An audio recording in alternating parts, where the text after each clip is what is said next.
As Ken was talking about the older people who pass away, I thought about Paul Collier. He did a super job, but toward the end, a nightmare, believe me. He scheduled people on the wrong day. He told a couple of people we start at 11, we really start at 10. And I mean, I put up with that for about a year. So I happened to be at a wedding one day, and a lot of people were there from Masonic Village. And I asked one of the girls, I said, do you know Paul Collier? She said, oh my God, yes I do. He called me the other night about 11 o'clock, and you'd never guess what he wanted. I said, well, I'm not going to even try. What did he want? He said he was holding an orange in his hand and dropped it, and it rolled under the bed. And could she come up and get the orange? She said, hell no, I'm not coming up there. Short dress too. But anyway, our speaker today, it's a little different pace of what we usually have, but his name is Ed Blank. Ed graduated from Duquesne in 1965. And then went into the armed services as a commissioned officer and spent the last year in Vietnam. From there on, he had several different jobs with the newspapers, most of the time as a movie critic. And I'm sure he's going to tell you this story. Suffice it to say that as a movie critic, he made a lot of friends in Hollywood, but he made a hell of a lot of enemies too. Like the time that Burt Reynolds told him he's coming to Pittsburgh with a ball bat to bash his head in because he gave him a bad review. I'm sure he's going to tell you a whole bunch of stories like that. Let's welcome Ed.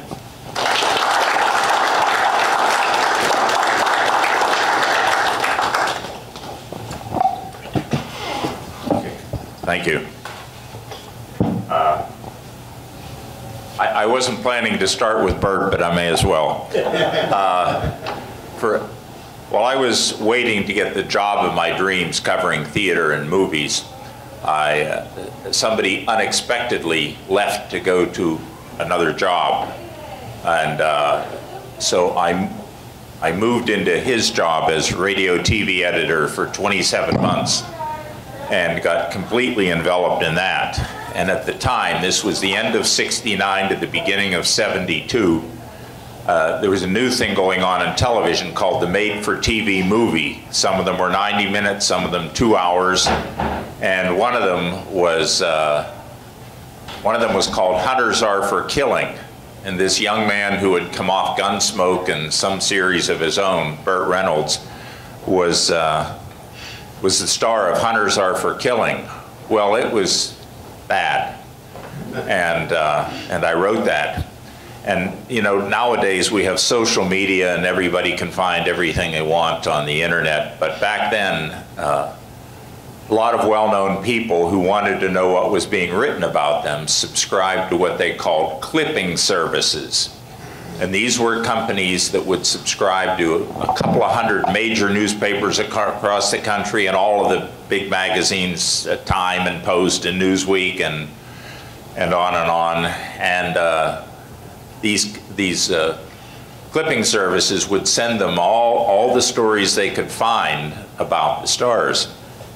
And whichever clipping service he had sent him my review of Hunters Are for Killing. And one day I received an envelope from Jupiter, Florida, with B. Reynolds on the top, and I slid it open, and it was 4 handwritten pages from Burt Reynolds, who was furious about what I had written. And noticeably, his penmanship got worse from page 1 to 2 to 3 to 4. And he concluded by saying, and when I get to Pittsburgh next time, which I sometimes do, I'm going to break your head. And I thought, oh, isn't that interesting? So whatever I had planned for the next day's column, I put aside, and I ran every word of Burt Reynolds' letter. Burt Reynolds of Jupiter, Florida writes, and I didn't comment on it, and it fit perfectly. And man, did I get response to that. Well, I also clipped 3 tear sheets. A tear sheet is 1 newspaper page. And I took 3 copies and I sent them off without comment. I just mailed them to the same address in Jupiter, Florida. And I didn't hear anything. And then a couple of years later, in the meantime, I moved over to the job of my dreams, covering movies and theater. And my favorite film of 1972 was Deliverance. John Voight, Burt Reynolds, and so on. And I raved about Deliverance. No connection to Hunters Are for Killing, truly. And a couple of years later, I got a second letter from Burt Reynolds in Jupiter, Florida. Dear Mr. Blank, as I recall, my last communication with you was rather rude. And he went on from there. And several years after that, I got a third letter from him. Dear Ed, and this was very chit-chatty. And several years later, and I'm talking about 1991, he was the spokesman for Pennzoil, which I guess was based up in Oil City, somewhere up that way. And a PR guy called me and he said, we're bringing in Burt Reynolds for our annual convention for all of the executives up here in Oil City. And Burt Reynolds asked if I knew you, and I said, well, no, I don't know you, but I know, he's Pittsburgh Press. And he said, can you get him to come to this luncheon? And I worked it out that I took a day off to go up to see Burt at this Pennzoil convention. In the meantime, I'm going through the checkout line in Giant Eagle, and there are these headlines on the tabloids. Lonnie Anderson, who was married to him at the time. Lonnie Anderson calls Burt Reynolds a bastard, and Burt Reynolds calls Lonnie Anderson a bitch, And I thought, ooh, that's interesting. I wonder, this is going to play in Oil City. And then I got a phone call from the PR guy who said, you're still welcome to come to this luncheon, but Mr. Reynolds has been dismissed as our spokesman. And I never did get to meet him. But, okay, I have one quiz question for you. Who in the room can identify the actor named John Cazale? C-A-Z-A-L-E. You got one right behind you. What? Is that your name? No. Oh, go ahead. John Cazale was either married to or was the fiance of, you would probably know, Meryl Streep. Meryl Streep, that's right. And he You just spoiled my story. It's okay. He was in The Godfather. Yeah. John Cazale, before he died of cancer, made 5 movies, all of them in the 1970s. And the astounding thing is, all 5 of them were nominated for Best Picture. He was Fredo, the weak middle brother, the Corleone family in Godfather 1. It won Best Picture. Then he did, with Gene Hackman, he played a surveillance expert in The Conversation, which was a long shot, but it was nominated for Best Picture. It didn't win. Then he did Godfather 2, in which he was Fredo again and loses his life praying the Hail Mary on a little boat. Then the fourth one was he played Al Pacino's dim-witted bank robber partner in Dog Day Afternoon. And then he made, here in Pittsburgh, he made The Deer Hunter. Well, he had come in here a few years earlier to do a play at the Pittsburgh Playhouse, a brand new play called Exit the King that never went anywhere. And one night he agreed to have a few beers with me. We met at Buddy's downtown, one of those places with red leather booths. And we talked for 3.5 hours. He is an absolutely unpretentious, likable guy, very quiet. The director of the play at the Playhouse said, he just stands against the wall, back to the wall, while everybody else is, you know, taking direction. He just listens, he doesn't interact. But he was very open, and I remember the Parkway West was under reconstruction at that point, and he said it just that I had to take such a long trip to get from the airport out to Oakland. So he comes in about 5 years later to do The Deer Hunter, and he said, did they ever open that highway?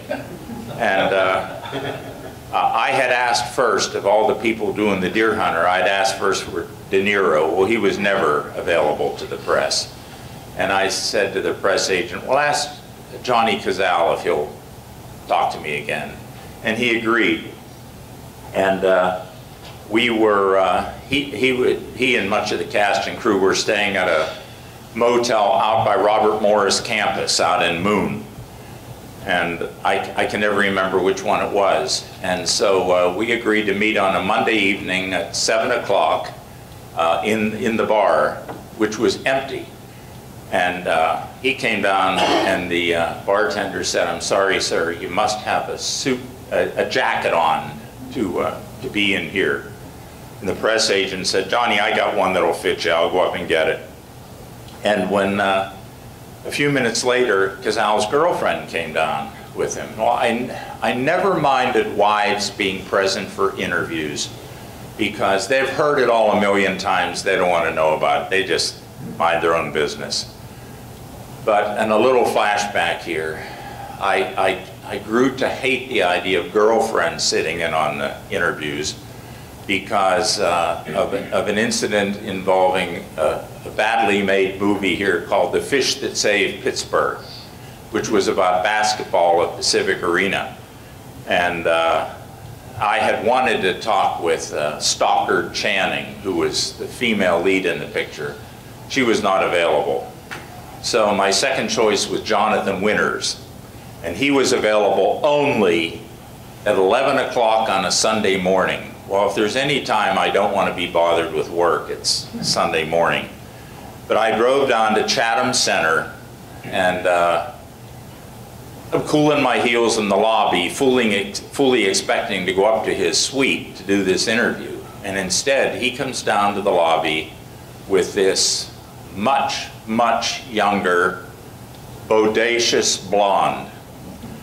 And I'm sitting in one of the lobby chairs, and he takes a seat on a love seat.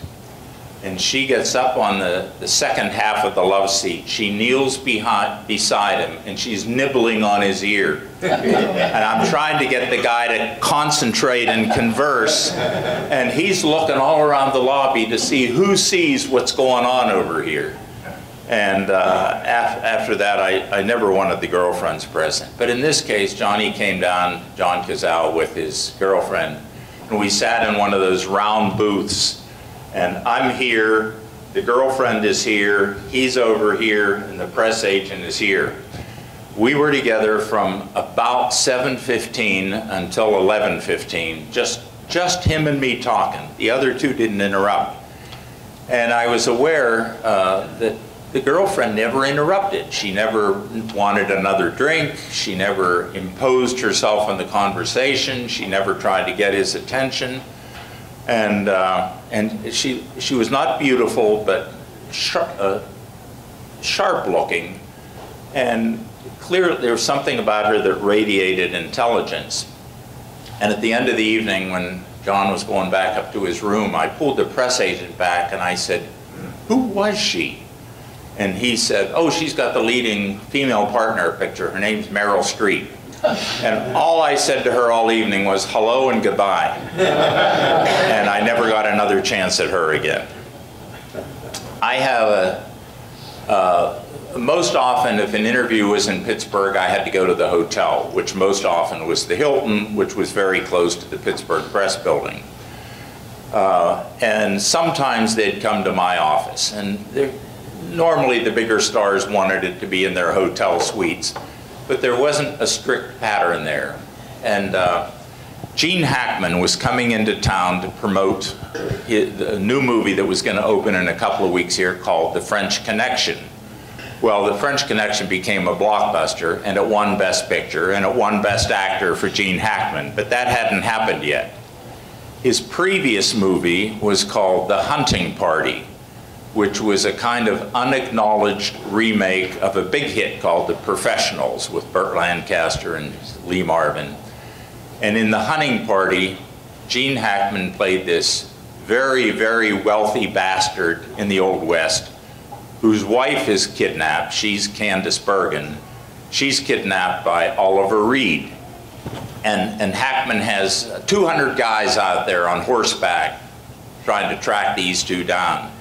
And meanwhile, she's falling in love with the kidnapper.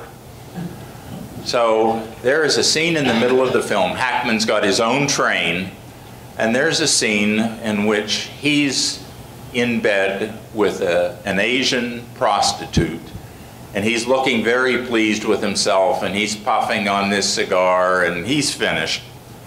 And suddenly he leans over and he stabs her in the vagina with it. Now, this movie was not screened for the media in advance. We had to go to opening day. And it was almost all guys, because it was a Western, a Gene Hackman picture. And I just remember there was a kind of groan when that happened, when I thought, ooh, this did not play well with this male audience. And the picture was a flop. And it hardly ever runs on cable. So my deal with Hackman was that I would ride around in the limo all day. The only interview I wouldn't go to was the one with my counterpart at the Post-Gazette, George Anderson. Other than that, I'd go to the TV shows. Lynn Hines had one, Jack Bogut had one, Marie Torrey was doing, what was it called? Can't pull it out now. So we get to KDKA, and Marie Torrey and Gene Hackman are on this platform about 6 inches high, and each one has a camera focused, and I'm right between the cameras, sitting in the background. They gave me a seat. And Marie Torrey interviews Hackman for about 15 minutes, and they go to a commercial break, and she says, when we come back, we're going to take calls from the home audience. And this guy comes on in perfect Pittsburghese and says, "Hey, Gene, I seen that picture of yours, The Hunting Party. Man, that was a great picture." And he had told me in the limo his wife didn't speak to him for 2 weeks after she saw that movie. I had a lot of favorites over the years, people who were just really congenial and open and relaxed. Very often the review, somebody was going through just tolerating this, you know, not really enjoying the process of communicating at all.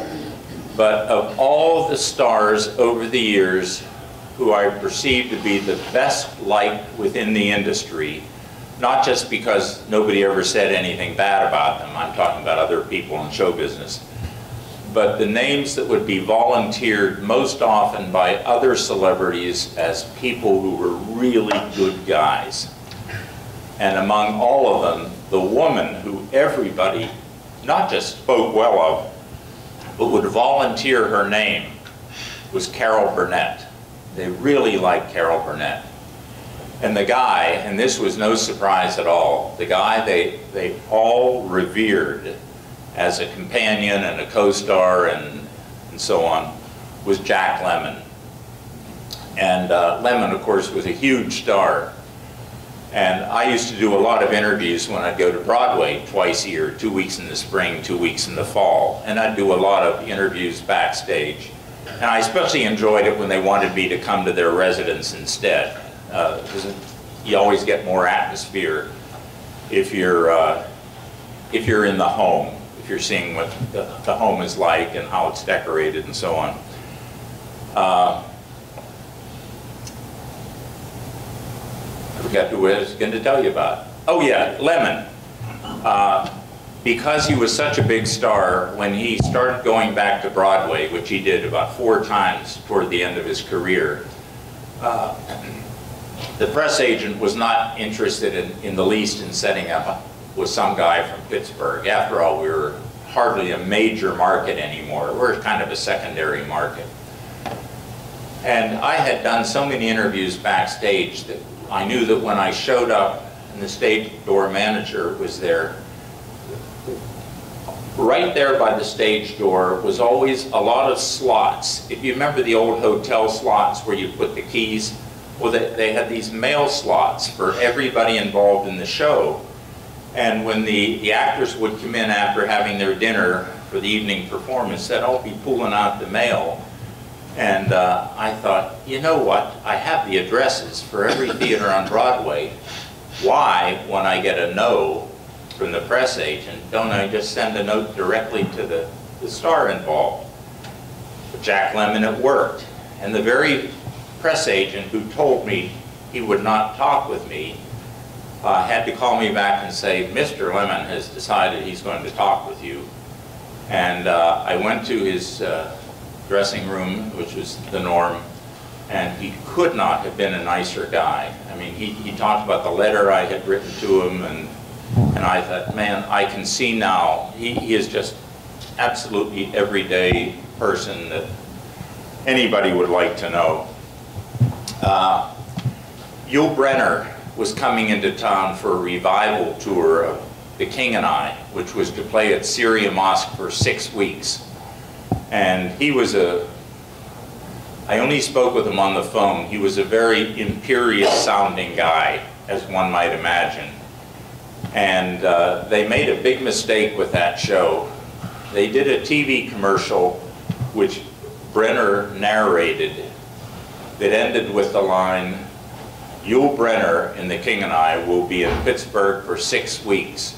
Get your tickets now. Don't blow it. Well, that was an astonishing line to have in a commercial. And as it turned out, it was undersold. It sold less than they anticipated, and it closed in 4 weeks. Doris Day, this is very typical. She would only talk about the things she was promoting, which was not her TV show, which her late husband had gotten her into, but she was running, or at least being the spokesperson for some rescue dogs organization. She was deeply into caring for pets, especially dogs. And of course, just to get the opportunity to speak with her, I agreed to the condition. She's only going to talk about this. And after she had a chance to do that, typically, I got off on other things, her work and The Man Who Knew Too Much and Love Me or Leave Me and the stuff with Gordon MacRae and so on. And she was perfectly willing to talk about those things. But it's a question of disarming them ahead of time. Not all interviews went well. I was to speak with Diana Ross on the phone one morning about her second big picture. After Lady Sings the Blues, she did Mahogany. And the interview was to be, and these were always either in 15 or 20-minute segments. And this was to be at about 10:20 in the morning. Well, it didn't happen. 10:20, 10:45, 11 o'clock. I got to pee. And I'm afraid of leaving my desk because if you miss the call, you know, that would be it, even if I have somebody stationed there to answer the phone. So I waited for hours. And when she finally called, they'll sometimes run a few minutes behind. You know, the 15-minute interviews start running to 20 and they get a little farther behind all day. But in this case, when somebody calls hours later, you just know she didn't show up to start the process at the proper time that morning. And all I could get out of her was, yeah, no, I don't know. I don't think about it. I don't know. Who cares? And so on. And I thought, man, for you, I didn't pee for 4.5 hours. When I was doing TV and radio for 27 months, the most accessible people were the people who were just starting new primetime series. And one of them was Johnny Cash. Well, I always enjoyed his music, you know, A Boy Named Sue and so on. And the deal was that I had to have my color cover selected 4 weeks before it ran, because there was a big process for putting out this magazine that the press called TV Graphic.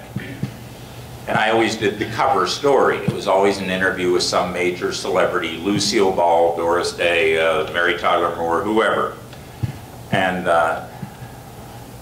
I tried to balance it out pretty evenly. About a third of them CBS, about a third NBC, about a third ABC. And ABC was really the #3 network then. And I didn't do as many on them. So when this young press agent was pushing and pushing, couldn't you do Johnny Cash? I'll get you the interview. Just, we really need some help with this. So I scheduled, the only time I ever did this, I scheduled the cover art on Johnny Cash, which means I've got to come up with the story. He didn't come through, and he didn't come through, and he didn't come through. And we're down to the last day when I have to turn in this Sunday story to go in the magazine. And I called the press agent and I said, look, you promised me you would get him. He hasn't come through. I'm under the gun to come up with this story by tomorrow. I'm not going to trust you again unless I get this interview. And she called back later and she said, well, he'll do it tonight. Well, of course, I didn't want to be bothered doing it at home, but okay. And he called that evening, and if ever I had the image of somebody who had somebody behind him twisting his arm back, because that's the way every response came. It was Diana Ross with more words, no more articulate, and really hostile. And I thought, geez, guy, you're getting a cover story out of this. And the kind of thing that you can't forget thereafter, because you just had he had created a very difficult situation for me writing the story. And I did not write the story unfavorably, but then something happened with another celebrity. And I'd always loved her from her appearances on the Ed Sullivan Show. It was Pearl Bailey. Remember Pearlie Mae? And she had had a tremendous success, the biggest of her career. Carol Channing was the original Hello, Dolly. Actually, it was written for Mary Martin, who decided not to do it. Carol Channing inherited it, and it became the triumph of her career. And then several other people followed her in that part. Ginger Rogers, Phyllis Diller, a bunch of them. But it was Pearl Bailey who years later really set the box office on fire again. They even did a whole new arrangement for the songs, and they put out a whole new album, Pearl Bailey starring in Hello, Dolly. Great triumph. Well, she played that for a long time, did it on tour, put it aside for a while, and now she's going to do a revival tour that's going to begin at Heinz Hall in Pittsburgh. And the week before, she was appearing in Las Vegas, and I had a time to dial her at her room out in Las Vegas.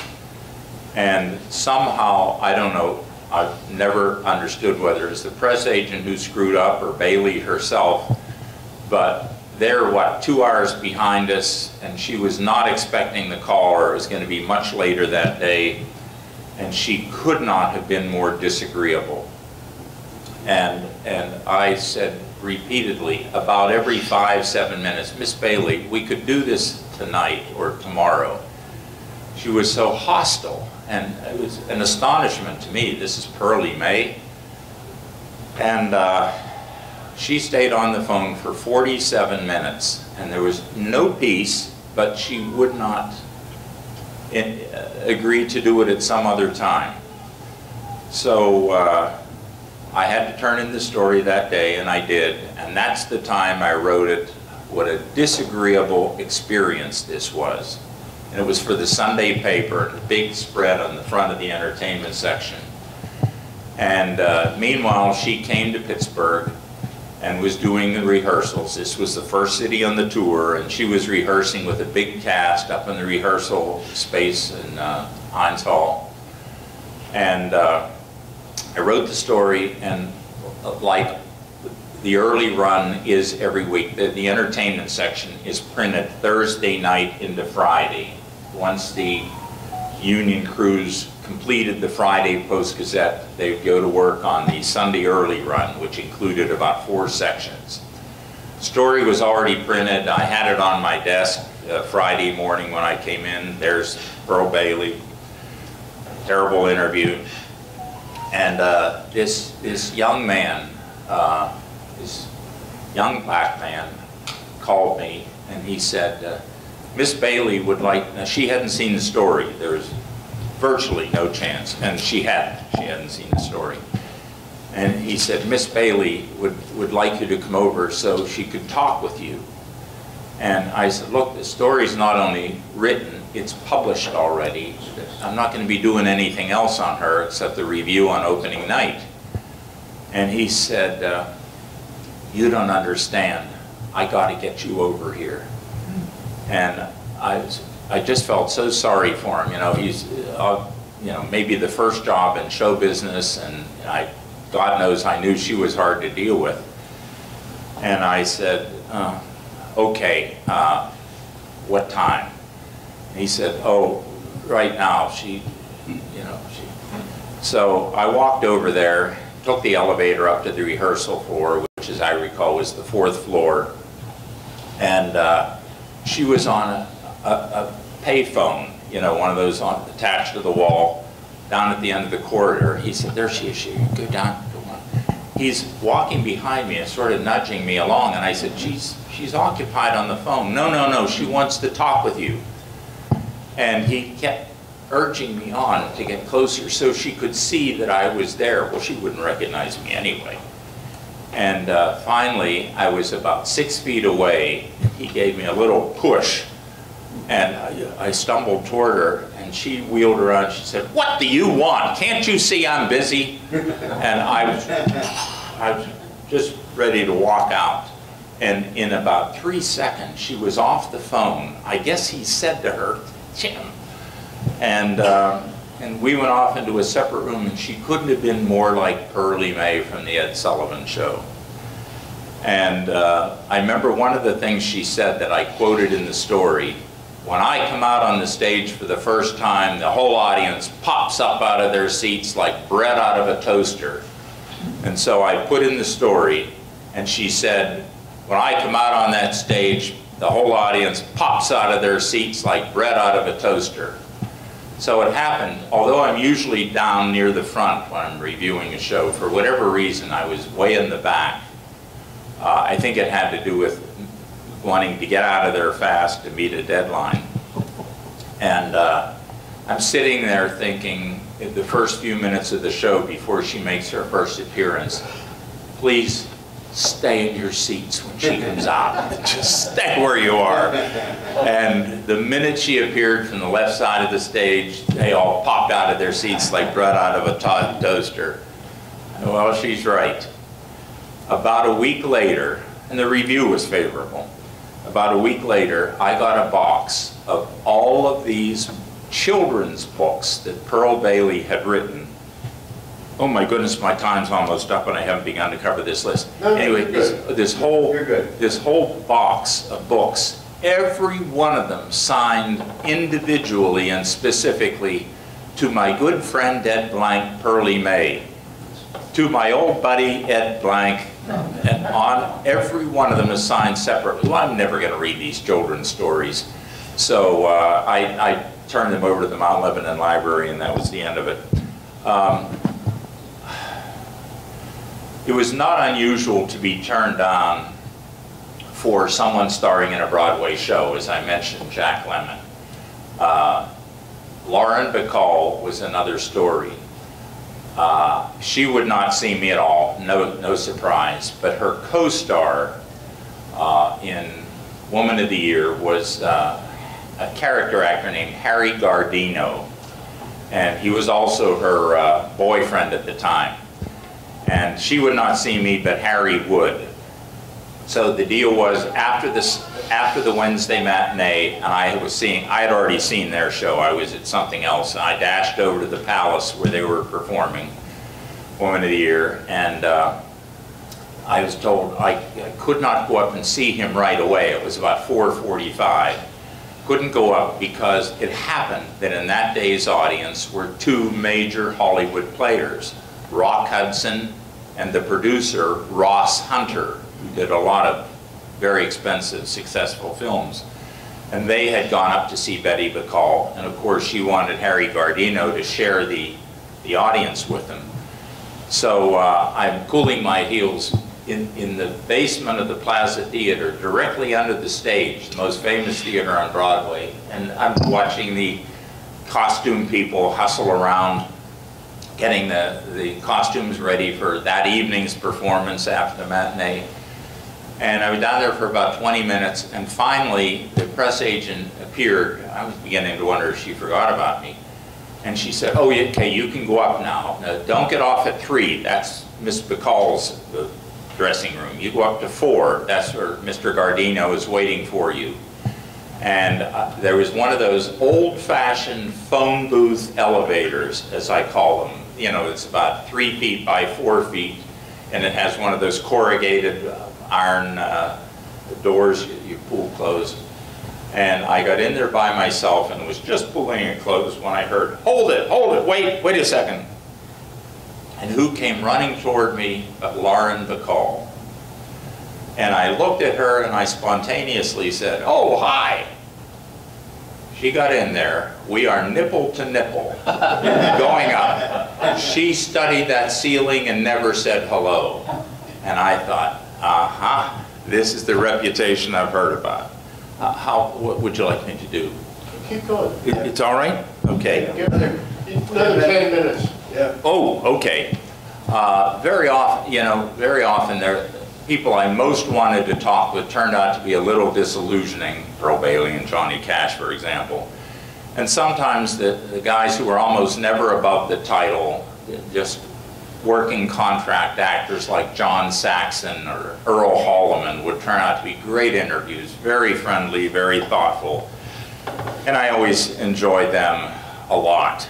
And you know, from then on, everything you've seen them in before or see them in after, you think, that would be a nice person to have for a next door neighbor. Oh, I got to tell you, John Wayne. I got to go to his house. John Wayne was the first one offered Dirty Harry, which became a very big franchise for Clint Eastwood. Wayne turned it down and later regretted it. But, you know, Harry was a renegade cop, and John Wayne wasn't doing renegades at that time.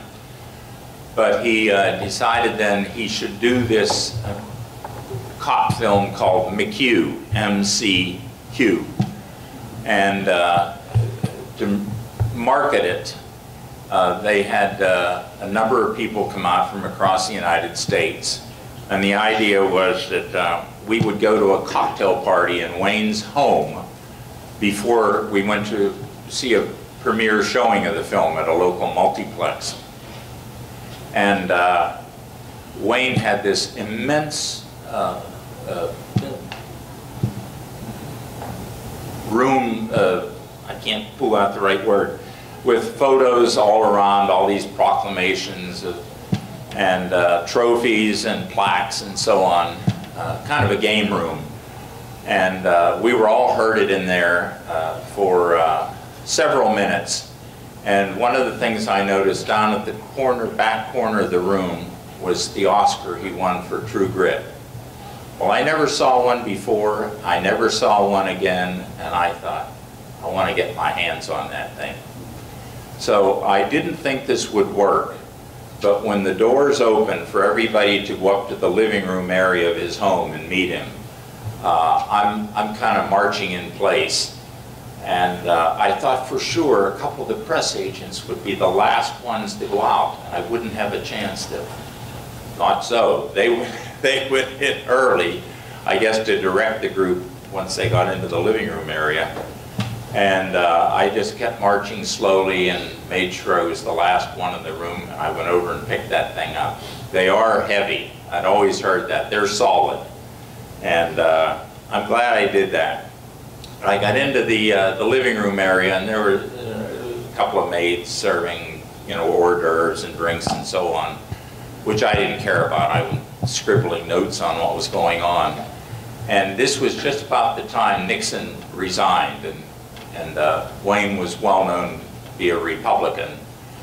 And one of the people, part of the problem was the Los Angeles guys were really sucking up to him and asking him about stuff the rest of us couldn't use, your dog Fido and so on. And one of the guys asked him a question directly about the resignation of Richard Nixon. And I remember Wayne saying, "Oh, you guys are just trying to get me into trouble." And this was not a hostile group. They just wanted, sorry. They just wanted something candid to quote. And I thought, I'm not going to get anything out of this. So I backed out of the living room, a sunken living room, and there was an area off to the side which the 3 bedrooms were off. And the first thing I noticed when I went into the hallway, which was not really big enough for a whole bureau to be in there, was there were 3 mannequin heads, and 2 of them had wigs on, John Wayne wigs, which were askew, which told me he was fooling around with them just before he came out to meet us. And the 3rd one was on his head. And off to the side, clearly the master bedroom, there was I remember this from old hospital rooms. The TV wasn't on the wall down there. It was in the center of the ceiling facing the pillow.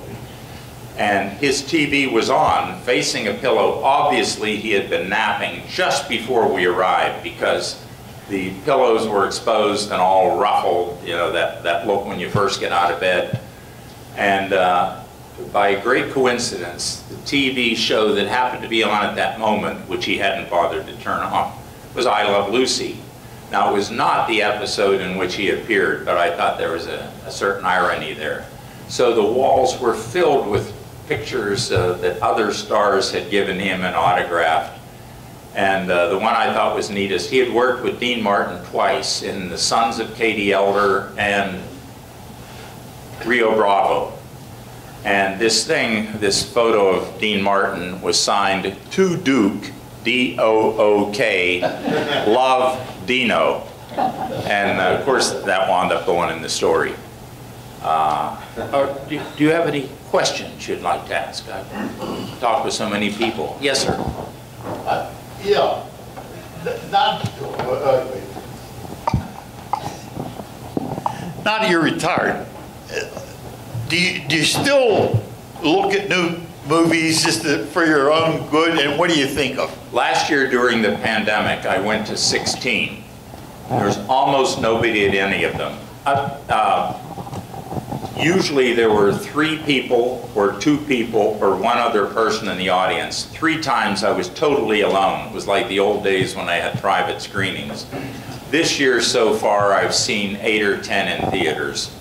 And I'm going less and less, not because of the pandemic, that never affected me, but there's simply so little made for grown-ups today. I don't give a damn about Marvel comics and superheroes and that Superwoman is a lesbian and all this stuff that's going on now. Just nuts. Make some movies that people older than the teen years can identify with. I want to see movies about old men like me.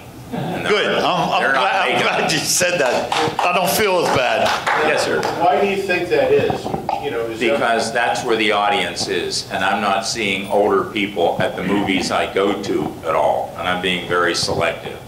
I do see a good one here and there, but mostly I go home thinking that was a wasted trip. Yeah, I feel the same way. Yeah. There's one opening today. I don't know that any Pittsburgh theater has picked it up. I know it was in the Pittsburgh Film Festival last night. It's called Dublin.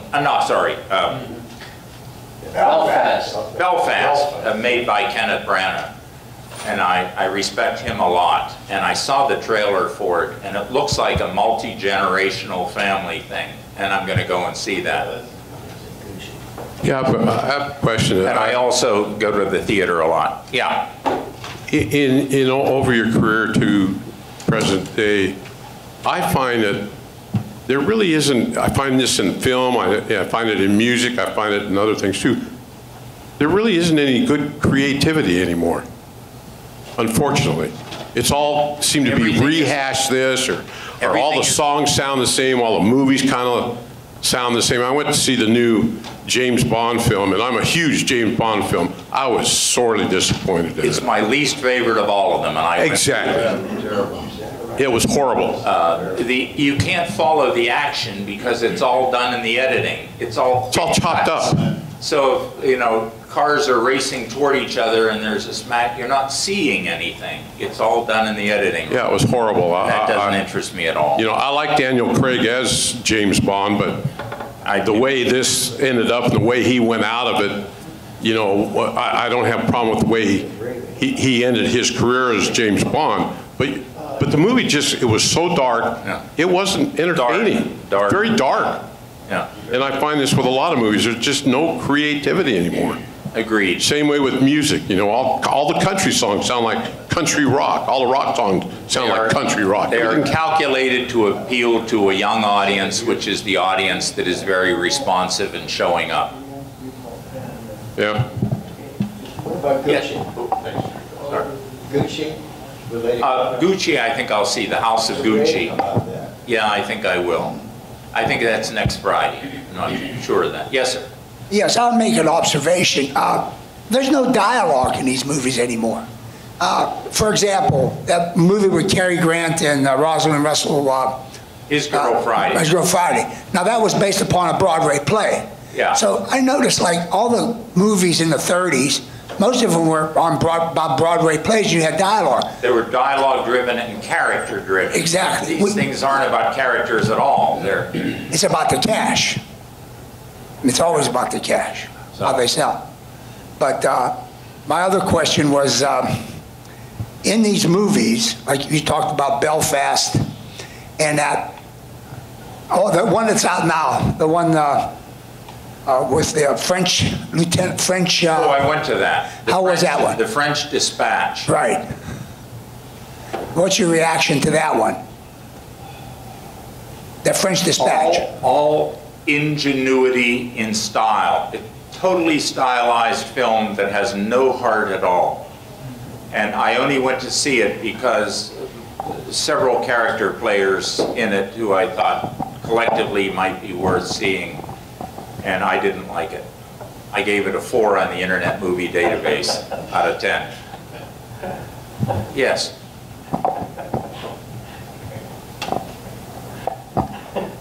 What are some of the hidden gems that you have seen that maybe we don't know a whole lot about? Well, one I'd recommend, especially to this audience, was based on one of my 5 favorite plays, and it became an excellent film in 1970 called I Never Sang for My Father, in which Gene Hackman is a middle-aged teacher, author, who is trying to cope with his newly widowed father, played by Melvin Douglas, who had banished the daughter, Estelle Parsons, and Hackman is trying to, as kindly and sympathetically as he can, deal with this father who is a General Patton type. And I related to that absolutely. I've been there. And I recommend that. pick just one. The best film I've ever seen, and I had seen it as a child, when 1946, the best years of our lives.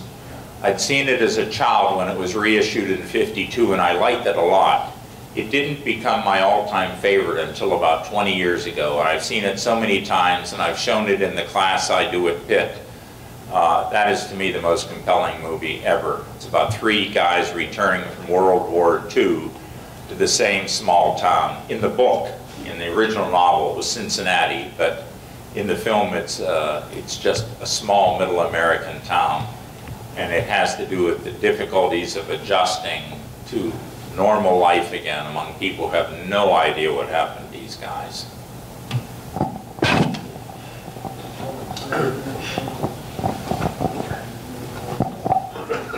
Did you have access at all through the business agents of these actors? Not the business agents. They had personal press agents, and then any film or stage show has its press agents. And if they thought they were going to have a lasting relationship with you, they'd help you a lot.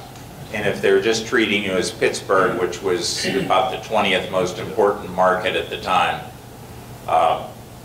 maybe not. It depended. Of all the film companies, there was a young lady based in New York who worked for Columbia Pictures, and she made all her people accessible to me. She liked me, and when we were in New York, I'd always take her to dinner, but she'd set up all these big stars for me that I couldn't get from the other studios. Well, early in my career as a banker, I was in Beverly Hills, and we had as a major relationship the A. Morgan Maria Associates, which managed the business affairs of Rock Hudson and John Wayne, many of the noted stars at the time. And I found, of course, it's a different relationship than you had, but as I was like 25 years old at the time, and I found that if the business agent sent them in to talk to me, that was only happening about half the time, because they would try to do the whole transaction by themselves. But eventually, the person had to sign the legal documents. And one of my memories is Rock Hudson, and dealing with him. Maybe you know about his background. Oh, sure. Yeah. Everybody did. Yeah. Well, I didn't know about it at the time. And I found it, I had not been exposed to that, I'll say, that kind of personality in my life before, pretty naive at the time, and I was shocked. I was really shocked. Well, there were a lot of gay actors who became very well known, but they managed to keep it tamped down so it never got into the columns, and these guys all treated, Luella Parsons and Hedda Hopper, Sheila Graham and all of them, treated them very deferentially, so they were never in danger of being exposed. Yeah, well, I just thought I'd mention that because I found it to be such a startling situation that I found myself in. You may have been the last to know. But I was, a young kid out of an ex-athlete, large, and I really felt uncomfortable with him, and I couldn't figure out at first why, and then I learned later why. Yeah. Okay. Joe, you want to go? Yeah, go ahead. What do you think of Mr. Roberts, with Fonda, Lemon, Powell? Oh, I love Mr. Roberts. Yeah. Do you think they'll ever make a remake of it today? It's so, to me, it will always be relevant, but to 200 million young Americans who have no relationship to the draft or anything like that, they wouldn't relate to it, and that's the problem. Yes, sir. I was wondering, is your writing available anywhere now, and where can we go to see your opinions? Some stuff is online, but I can't tell you what you can find and can't. I kept a copy of everything I wrote, but and I would file the interviews alphabetically. I'd file the film reviews alphabetically until I bought the film on VHS or Laserdisc or DVD, and then I'd put it in there. But the stuff is out there somehow in space, but who knows what you can find. I was hoping you had like a blog or Oh, no. regular appearance. I don't even have a cell phone. How's that? Yeah, yeah. I know you're into the movies, but I'm just curious. What's your opinion of TV today? Their stories and I don't different. see any of it. I watch the news every day. I've taped, now it's DVR, Jeopardy every day since 1985. I watch Tucker Carlson 5 nights a week, but never live. It's always later in the evening when I get back.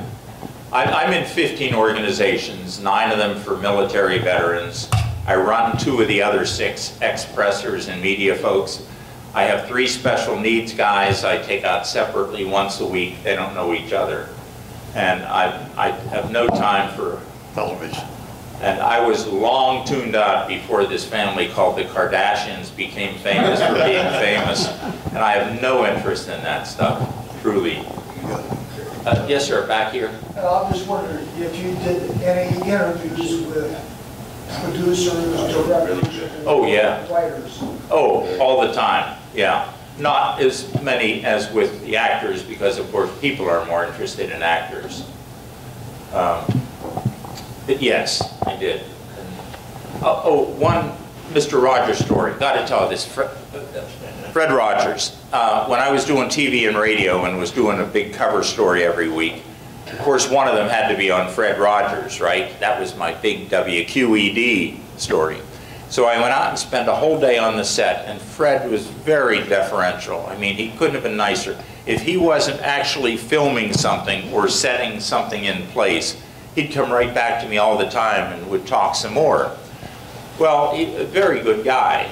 But his musical director, Johnny Costa, came over at one point and interrupted. I could see Johnny was troubled about something, so I backed off, and I'm going around scribbling my notes about the little streetcar, the train that's running around the track. And I knew several people who were in the cast, Joe Negri and David Newell and so on.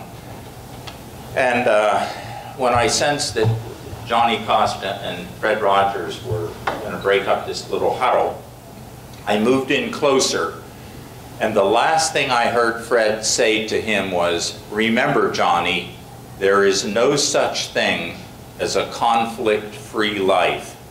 And I thought, that's right. No matter how hard you try, stuff is going to go wrong some days. And man, that had to be either the last line in the story or it had to be up front. But that was going in the story. That was the best thing I got all day. So I put it in the story, and I've quoted it in almost every talk I've ever done. And years later, when Critic died, and he was my all-time favorite Pittsburgh broadcaster, and I had become very well acquainted with him and visited him in Los Angeles and so on. When he died, one of the local celebrities I called to get a comment from was Fred Rogers, and this was a Sunday morning. And after Fred and I talked about Critic for several minutes, I said, "You know, Fred, I have quoted you more than any other celebrity I ever spoke with." And I set up the situation with Johnny Costa. And I said, "Fred," and that's when you said to him, "Johnny, remember, there is no such thing as a conflict-free life." And after a pause, he said, "I have no recollection of ever having said any such thing." I've run over, I know. Ed, thank you for coming.